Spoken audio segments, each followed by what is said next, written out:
পর্যবেক্ষণের মধ্যে থাকতে হবে তাদের। তো সেই খবর থাকবে, সেই সব খবর আপডেট আপনাদের দেবো। সরাসরি একবার বারুইপুরে নজর রাখবো। সাংবাদিকদের মুখোমুখি হচ্ছেন শুভেন্দু অধিকারী।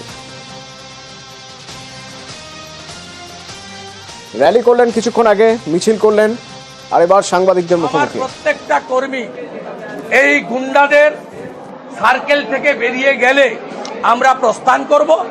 আমি যেহেতু হাইকোর্টের অর্ডারে প্রোটেক্টে আছি, মহামান্য জাস্টিস রাজশেখর মান্থা একাধিক জাজমেন্টে আমাকে প্রোটেকশন দিয়ে গেছেন মমতার হাত থেকে বাঁচার জন্য। বাংলার মানুষ এবং গণতন্ত্রের স্বার্থে, যেহেতু আমি লিডার অব অপোজিশন, আমি আইনগতভাবে বারুইপুরের এসপি, বারুইপুরের আইসি এদের নামে সরাসরি আর ডিজিপিকে পার্টি করে আমি আমার আইনি লড়াই করব। এবং আমি মহামান্য উচ্চ আদালতে যেতে বলেছি অধ্যাপক মনোরঞ্জন জোদ্দার এই জেলার সভাপতিকে, এবং 27 মার্চ আমরা হাইকোর্টে যাব।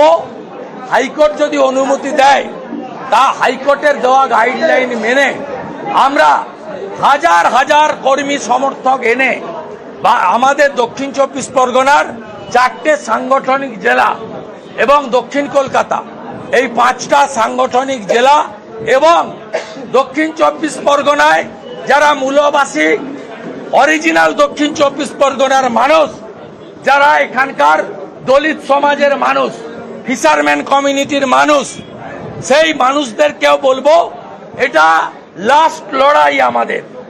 আমাদের যে দৃশ্য আজকে দেখেছি তাতে পশ্চিমবঙ্গে ভোট হতে পারে না। কেন্দ্রীয় সরকার এমএইচএ আমাকে সিআরপিএফ দিয়ে রেখেছেন জেড ক্যাটাগরি। তাদের ভূমিকা আমাকে বাঁচানো চেষ্টা করেন তারা।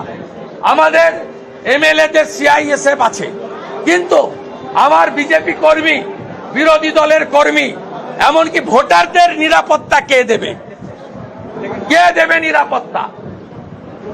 ইলেকশন কমিশনকে বলবো পশ্চিম বাংলায় মমতা এবং মমতার পুলিশ রাজীব কুমারদের রেখে কোন নির্বাচন অন্তত দক্ষিণ 24 পরগনা জেলায় সম্ভব নয়। একদম চোখে দেখে গেছি, আজ ভিডিও তুলেছি, আমার লোকরা তুলেছে।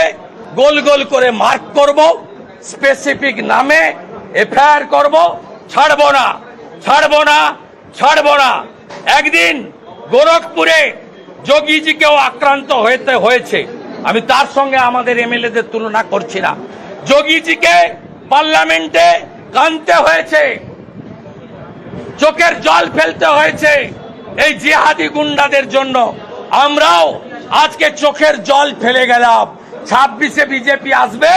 সুদ আর আসলে যদি হিসাব না নিতে পারি, তাহলে হিন্দুর বাচ্চা নয়, ভারতবর্ষের বাচ্চা নয়।